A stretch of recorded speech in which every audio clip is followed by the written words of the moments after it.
Our interview with a little boy who was critically injured in a horrific attack at the Mall of America in 2019. He and his mother are sharing his remarkable journey from tragedy to recovery. Eva Pilgrim here with the exclusive interview. Good morning, Eva. Good morning, guys. They were celebrating the end of preschool, but Mom Kari told me she had this weird feeling going into the mall, so she prayed what would seem like a simple prayer, that God would protect her and her son. She says she could never imagine what happened next, but she believes that her son is alive today because God answered that prayer. There's not a day that goes by that I don't look at him in complete awe. This morning, for the first time, Kari Hoffmann and her 8-year-old son Landon are speaking about the day that changed their lives forever. A 5-year-old boy is fighting for his life this morning after a stranger threw him from a balcony. When your friends ask you about what happened to you, what do you tell them? I tell them that it was me that got thrown, and they say, really? And then I show them everything on me, and then they believe it, and then sometimes, like, some people don't believe it, but I don't care if they do or not.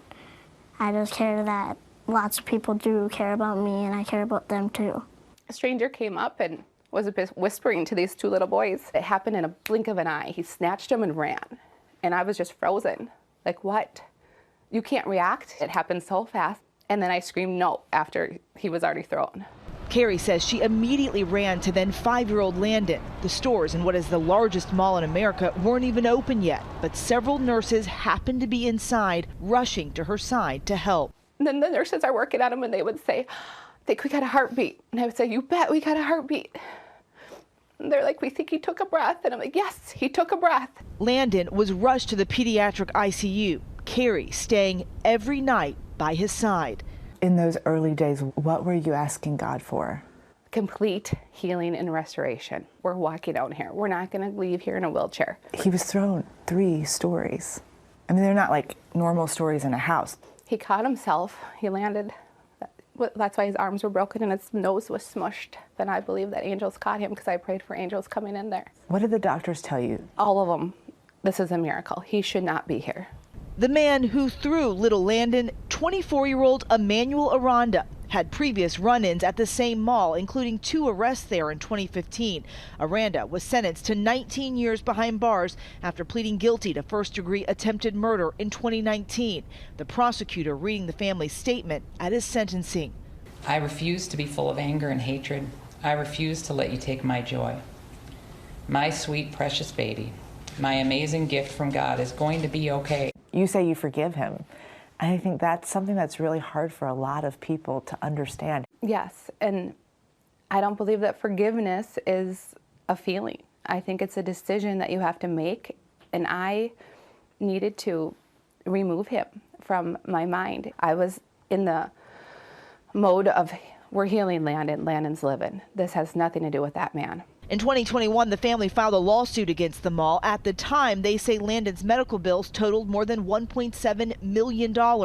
That suit has since been settled in a confidential agreement. The Mall of America now working with the family to improve safety, saying in a statement they are jointly pursuing policy changes to existing trespass limits for violent criminals so as to give greater ability to preclude such persons from their premises. Landon spent 4 months hospitalized, 2 broken arms, a broken leg, facial fractures, and a brain injury. You're in there just trying to complete your daily task of we're healing this now. His wrists are now healed, his elbows are now healed. Okay, now we healed his leg. It was like what, checking off. It was always a countdown to something, which makes the time go. Landon, you're doing the Landon dance? Yeah. While being in the hospital was difficult, Landon also has many happy memories there. What about the hospital do you remember? Eating the popsicles. Every step of the way, Landon determined to get better. And you think he'll have a completely normal life now? I think he can have the life that he wants to have, yes. Welcome home, Landon. Today, Kari's prayers for healing have been answered. Landon is an active, excited, soon-to-be 9-year-old. The dude gave me this, and the dude is at the hospital, and he's a guy that he plays bingo. He loves his cat, Joy, and playing hockey. I'm going around these, and then you get the puck, and then you score. Now, nearly 3.5 years later, this family filled with gratitude. These journals from those many tough nights, and this scrapbook, a record of what they have been through. I'm so thankful for breath, for life, for heartbeats. It's just, you take those things for granted until they almost got taken away from you. And Kari told me she wanted to share their story now because she wants people to know they were given this miracle. It has been a long journey to healing, but having him is something she celebrates every day. And guys, the recovery is remarkable. Just this last weekend, he scored multiple hat tricks in his hockey scrimmage. He told me that Ovechkin is his favorite hockey player. And he is a miracle. He is a miracle. I got so many chills. Yeah. Yeah, with it's that story. remarkable that It he is. is where he is today and he's doing as well as he's doing. That is great. Yeah. Thank you for bringing that to us. Well, hey there, GMA fans. Robin Roberts here. Thanks for checking out our YouTube channel. Lots of great stuff here. So go on, click the subscribe button right over here to get more of awesome videos and content from GMA every day, anytime. We thank you for watching, and we'll see you in the morning on GMA.